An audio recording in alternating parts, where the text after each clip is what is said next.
नमस्कार मंडळी, कसे आहात? बरे आहात ना? क्लासिक DIY आर्ट क्रिएशन मध्ये तुमचं पुन्हा एकदा खूप खूप स्वागत आहे. चला पिस्त्याचं वॉल हँगिंग तयार करणार आहोत. त्यासाठी लागणार साहित्य: पिस्त्यावरचे कव्हर, तलफर म्हणजे, आणि हा आरसा आहे पुठ्ठ्याचा, मी ऑनलाईन ऑर्डर केलेला आहे. आणि हा कार्डबोर्ड, फेविकॉल, हा किंवा हा पण घेऊ शकता तुम्ही. फेविकॉलने आता आपल्याला हा आरसा चिटकून घ्यायचा आहे आणि कडेला आपल्याला तलफर चिटकवून घ्यायचे आहेत. इथं मी एकदम फेविबॉन्ड सारखा हेवी गम असतो तो वापरत आहे. आरसा चिटकवल्यामुळे आपल्याला पिस्ताची तलफर पण व्यवस्थित चिटकवता येतील.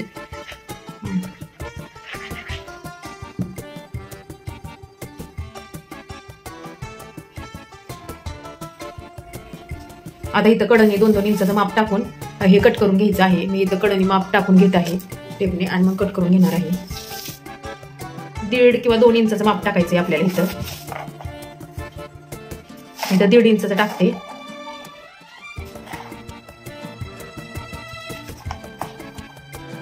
माप टाकून झाल्यानंतर आपल्याला हा गोल कट करून घ्यायचा आहे. व्यवस्थित माप गोल काढून कट करून घ्यायचा आहे. मी इथं हातानेच गोल काढत आहे आणि कट करणार आहे, कारण मी व्यवस्थित माप टाकून घेतलेले आहेत. तुम्ही इथं करकडक सुद्धा वापरू शकता. मी इथं हाताने सर्कल काढत आहे. आता इथे माझं सर्कल काढून झालेलं आहे, ते मी कट करून घेते.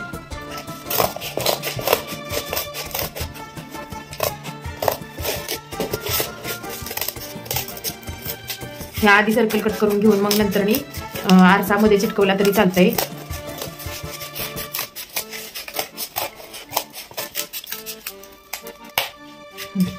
आता इथं आपलं कट करून झालेलं आहे. यावरती आता आपण पिस्ताची तलफर चिटकवणार आहोत. तिथे मी पिस्ताची तलफर घेतलेली आहे. मी फेविकॉल लावलेला आहे. इथं फेविकॉल लावून घेतलेला आहे. फेविकॉल लावून झाल्यानंतर आपल्याला एक एक करून आरशाच्या कडेने पिस्ताची तलफर चिटकवायच्या आहेत.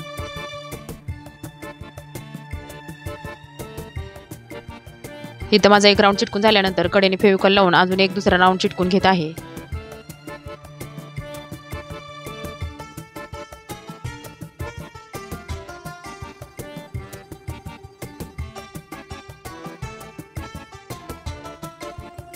आपली सगळी तलफर लावून झालेली आहेत. यानंतर आपल्याला कलर द्यायचा आहे. आता इथं मी ब्लॅक कलर देऊन घेत आहे.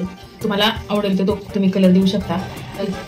ब्लॅकच्या ऐवजी गोल्डन कलर दिला तरी चालतोय. कलर देताना एवढी काळजी घ्यायची आहे, तलफरांच्या मध्ये कलर द्यायचा राहू शकतो, त्याच्यामुळे आतमध्ये ब्रश घालून व्यवस्थित कलर द्यायचा आहे.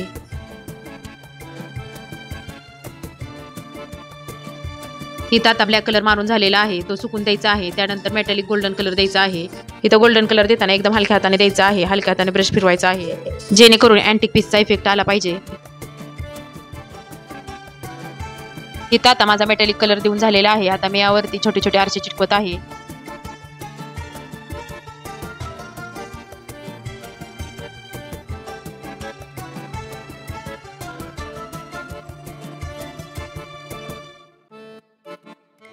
आपले आरसे इथं चिटकून झालेले आहेत. आता मोठ्या आरशावरचं मी कव्हर काढत आहे.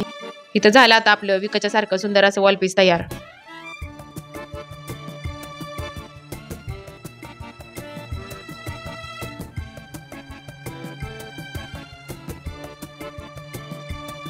तर मग मंडळी, कसा वाटला व्हिडिओ तुम्हाला? नवीन असाल तर सबस्क्राईब करायला विसरू नका आणि शेजारी घंटीचं बटन दाबायला पण विसरू नका बरं का. आणि हो, एक छानशी कमेंट करा, म्हणजे काय होईल, मला व्हिडिओ करायला उत्साह येईल ना. तर चला मग पुढच्या व्हिडिओत भेटूया नवीन आयडिया घेऊन. बाय.